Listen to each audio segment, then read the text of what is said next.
What if everything we've been told about cellulite is a marketing campaign designed to profit off our insecurity? We're going to bust some cellulite myths today, and you are going to be so shocked by number three. It's short season, that time of year, and I used to be the woman that would go shopping for shorts, hop into the dressing room and look and go, whose legs are these? And walk out and never buy the shorts.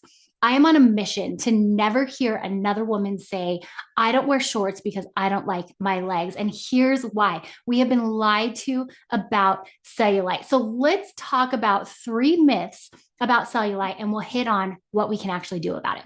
Myth number one is that cellulite means you have excess body fat. Cellulite is not a fat problem. Cellulite is actually a structural design.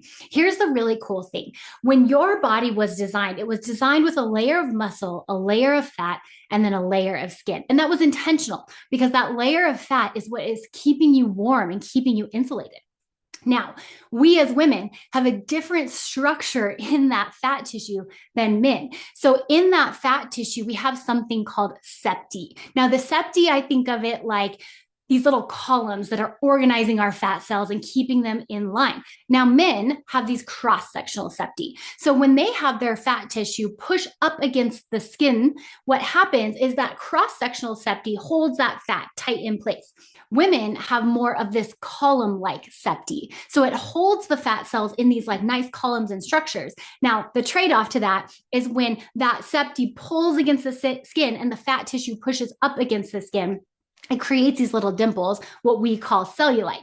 Here's the thing, that was an intentional design because that cross-sectional septi holds the fat in place so that it cannot be accessed. Because in men, that fat layer is specifically designed to insulate and hold heat in their body. And that's it.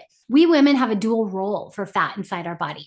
On the one hand, it is also intended to keep us warm and insulated, but it's also designed to support our hormones during pregnancy and lactation.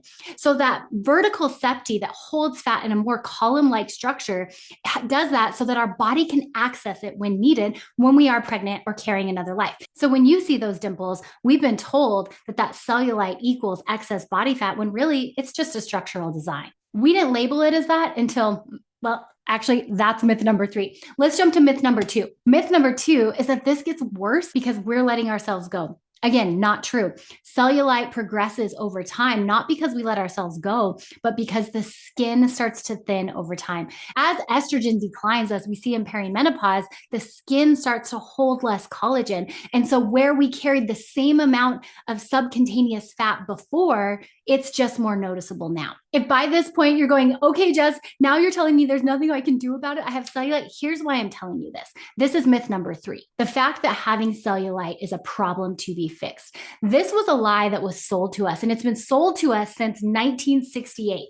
This Vogue article came out in April of 1968. Until this article was posted, we didn't even call cellulite a problem. In fact, we didn't even know it was a thing. The medical community didn't acknowledge it until Vogue sold it to us. The crazy thing about this article is they were introducing cellulite to us, which they do. And I quote, "To shed cellulite, you must first recognize that it's there.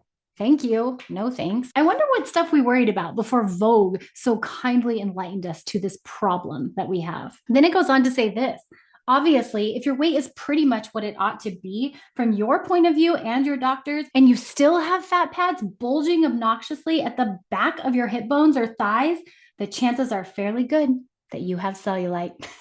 They were selling it to us then. What's crazy is the treatment in this era was getting a massage. It was going to these French boutiques where you'd get massaged for 12 hours and then lay around. If that's the cellulite treatment, let's get all 98% of women who have this signed up for it.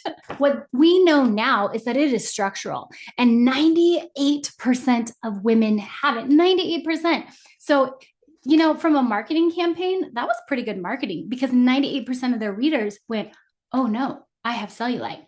What do I need to do about it? Solid marketing campaign, but I don't want to buy it anymore. It's 2026. It's time to have a different approach. So here's what we're going to do about it. If you have cellulite, here are the 3 steps you can take to manage it. Grab your shorts, put them on, wear them anyways. Here's why. Because so many women have this and it is a structural design, the more we see women out there wearing shorts with cellulite anyways, we're going to know it's normal.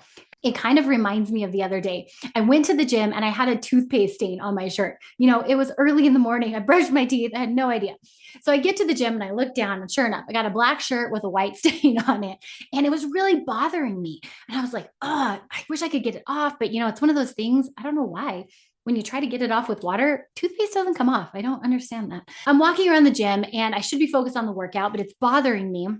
And so I turn to one of my friends and I say to her, I got the toothpaste dribble on my shirt today. Of course, I'm wearing a black shirt. And she turns around and goes, hey, me too. And as soon as she said that, we both started laughing. And immediately, I didn't feel embarrassed about it anymore because I knew I wasn't the only one. This is the communal effect that will happen if we all wear shorts, even if we have cellulite.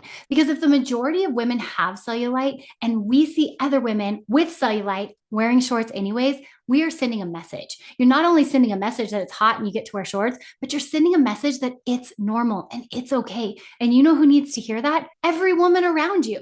The woman behind you in the grocery store, the woman watching you at the gym. Most of all, the younger generation needs to see us so they know there is nothing wrong with them. So next time you put on your shorts and you feel a little embarrassed because you're like, woo, whose legs are these? I don't know if I like that. Wear your shorts anyways. You are going to empower another woman to do the same. Let's start the trend.